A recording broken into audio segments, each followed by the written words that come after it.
liggéey nañu Sénégal ba mu yegsi fi mu yegsi li ci des mooy jàllale ko. maanaam daal yor nga sa élève formé ko ba classe examen mu war a def examen. ñu jox ko professeur bu bees.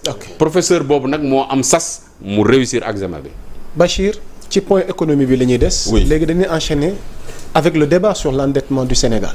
Donc 4500 milliards ndax boo ko addoor 4491 boo ko arrondir 4500 débat bi ku mel ni Pape Malick Ndour relancé waat ko mu yëkkati tolle ba ñaari kaa ngi ci werante par rapport aux chiffres ndax nguur gi fi nekk doonoo leb 4500 milliards ba di waaj a lebaat 4500 milliards muy 9000 milliards. Comment comprendre ce document déjà sax yow signé nga ci benn chronique donc ñu dikkaat ci boobu le débat concernant l'endettement du Sénégal. waaw man de en fait dans ma chronique j'ai dit derrière le vote sans débat noonu laa ko tuddee ndaxte dañ doon waxtaan fii semaine passée. Exactement. Sur l'utilisation de l'article 86. ma ni leen man compte tenu de la situation et de l'urgence je comprends l'usage de l'article 86.6. Et que bon. nangul nañ leen loolu. Il nous faut avoir un budget avant le 31 décembre à défaut de reconduire le budget de Macky Sall. Donc j'ai pas de problème. Ce qui a été fait c'est légal. La seule chose que je maintiens encore une fois ndaxte fii laa ko waxee woon semaine passée ngeen ne non le Premier ministre n'était pas tenu. Je maintiens que le Premier ministre aurait dû se présenter parce que l'article 49.3 en France a été utilisé plus de 100 fois. Mais il n'a pas transgressé xaaral ma ñëw. xam ngeen yéen lii la leen Moustapha Diakhaté di wax bàyyi leen bu ñuy wax ci Sonko rek ngeen koy utal ay excuse il n'a pas je dis. xanaa doo ma jiñ loolu. déet je dis yéen ñëpp laa wax. bàyyi man kay maa tax ngay wax xanaa. mais bien sûr mais léegi moo tax laisse-moi finir. ba tey nekkuma ci logique utal ko la. mais dama la bëgg fàttali waaw nag ñàkk ñoom loolu. yoon terew ko. d'accord nga ak man ci loolu wala d'accord ma ci. moo tax d'accord ma ci. c'est sa position. loolu waxtaan nañu ci keroog. ñàkk ñoom est-ce que yoon tere na ko. loolu wax yaa Moussa. d'accord loolu waxtaan nañu ci jarul dellu. waaw mais man ci logique man am naa ci sama position. non man ci droit rek laa dox mais dama bëgg Bachir loolu mu wax. c'est légal. Je dis je maintiens c'est légal, il y a pas de mais. Voilà, je dis je maintiens ce que j'ai dit. Il y a pas de France. Dès l'instant c'est légal. Il y a pas de France, il y a pas de. mais may leen ma pare lu tax may wax lu ma wax fu ma ko teg. Je dis je maintiens ce que j'ai dit. L'article 86 alinéa 6 dafa ne le Premier ministre peut. Donc il n'a pas dit le gouvernement. Donc c'est une responsabilité pour moi qui ne peut engager. Oui mais bien sûr mais de quelle manière? waaw mais léegi nag moom moo tax. Il l'a fait par correspondance épistolaire. Il l'a fait par correspondance épistolaire et c'est la loi. tey tamit wutalu ma lay Ousmane Sonko. man li yoon wax laa wax man position boobu laa am. moom li yoon wax laa am. moo tax ma ne jarul ñu dellu soit ci débat boobu bàyyi ko mu continuer. mais dinaa ko bàyyi mu continuer. mais bàyyi ko mu waaye bu ne yéen moom ba boolee ma ci. man dama koy bëgg fàtte rek ne ko li loi wax man génnu ma ci. kooku layalu ma ci Ousmane Sonko. dama ne man ce que je dis encore une fois. Je maintiens ce que je dis donte le waxtaan nañ ko fi semaine passée te d'accord ñu si. Ce qui a été fait est légal foofu laa njëkk a wax parce que d'abord da nga may déglu pour me suivre. Exactement. Ce qui a été fait est légal loolu laa la njëkk a wax. mais dama jàpp ni dafa am lu des moo di ni c'est la présence du Premier ministre. parce que damaa jàpp ni c'est le gouvernement qui engage sa responsabilité et que le chef du gouvernement c'est le Premier ministre donc c'est pas une responsabilité à déléguer. Loolu laa wax man. Est-ce qu'il a délégué? Mais si, parce qu'il s'est fait représenter par le ministre. Non, ce n'est pas la représentation qui engage la responsable du gouvernement. C'est la lettre épistolaire. Oui. li mu bind. Elle a été li mu bind saisir Assemblée nationale informé ko. loolu mooy saisine bi. Amadou. Donc c'est pas parce que le ministre de la Justice était présent que dafay représenter le gouvernement. Man bu doon loolu la ñu wax moom du ma ci d'accord. Même sans la présence des ministres d'ailleurs. Non, ça passe. Voilà, ça passe. Bachir nangul ni non du ma nangu xam nga dafa du ma nangu. non Bachir daanu nga rek on daanu. Kan ma fi daanu.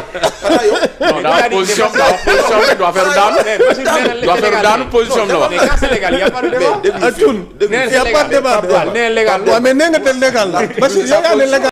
Tu es d'accord que c'est légal? Non, déglu leen tuuti. Allez-y. On te laisse continuer. Non, attendez, def leen nag. L'usage de l'article 86 c'est légal. La procédure, je ne suis pas d'accord. Lii laa wax. Li ma wax kay leer na. L'usage de l'article 86 c'est légal parce que loolu je l'ai défendu. J'ai même prôné qu'il y ait le vote du budget sans débat. Encore une fois, on a utilisé l'équivalent en France plus de 100 fois. Il n'a jamais été donné à un Premier ministre français de ne pas se dérober, Ça, une fois utilisé, le Premier ministre est venu devant le Parlement. Nous, nous ko utiliser. Quand nous sommes si am lolu, mais aujourd'hui, lolu la wax man. Dama ne, ce qui a été fait, je suis d'accord.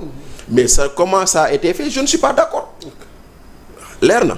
Voilà. Maintenant, aujourd'hui, quand je leur donnais l'indulgence sur ce cas précis, dama ne nangul na len ko.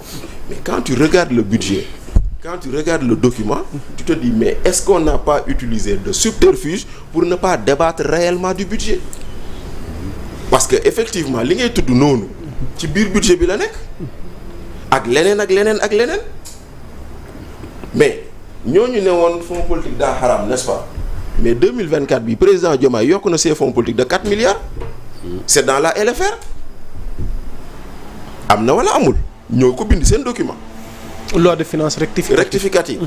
Mais est-ce que sans débat on ne saura jamais? Tey jii nii ñoom ñooñu ne woon le recours à l'endettement ñu fi nekkoon dañoo leba ba sénégalais bu ne am lan la amee lan la Alamine Lo waxoon. du dafa ne woon chaque sénégalais doit xaw ma 400 000 xaw ma 600 000 je sais pas de bord. Ok, mais ñoom sur une année 2024 bi encore une fois quand je l'ai écrit j'ai dit il est bon qu'on nous dise dans les 4491 milliards empruntés, quelle est la part de responsabilité du pouvoir sortant et quelle est la part de responsabilité du nouveau pouvoir. Moi je m'interroge de. Donc 4000 milliards et 500 la ñu jël teg leb ko nee nga la Macky Sall dafa leb te Macky Sall a emprunté 12 000 milliards.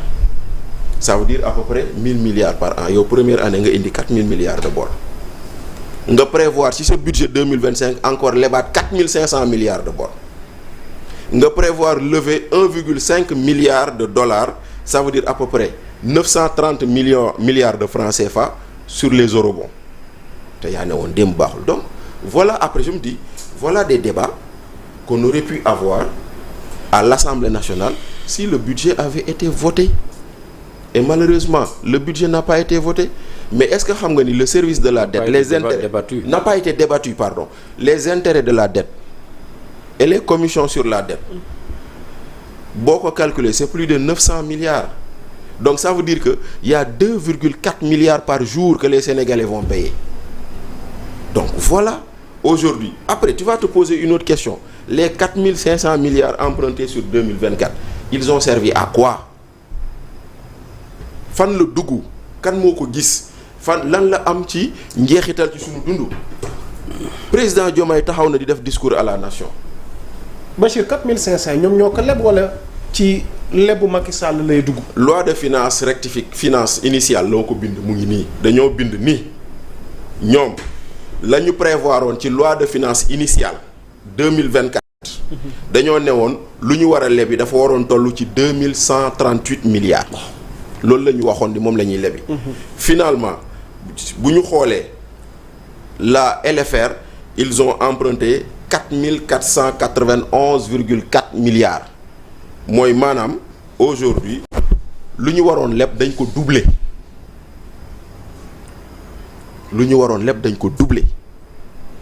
la ñu prévoiroon ci loi de finances initiale bi dañ ko doubler. Maintenant dans la loi de finances 2025 ñoo bind ni ils vont emprunter 4500 milliards kon muy ñaari yëf yu bokkul boo jëlee 4491 donc c'est pratiquement 4500 boole ci ak 4500 yële ça te fait presque 9000 milliards de francs CFA yoo xam ne dañ koy emprunter ci ñaari at yi 2024 ak 2025. Voilà donc loolu moo nekk noonu maintenant encore une fois la question c'est de savoir lu ñu leb fu mu dugg. Parce que le président Diomaye def na discours à la nation. Man néna le discours à la nation ñaari volet la am. La nga def daw ak la ngay waja def ren.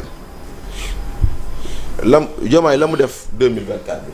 Amadou Diouf boko don calculer lan la tukki na 34 fois ci 2019 ci 2024 bi.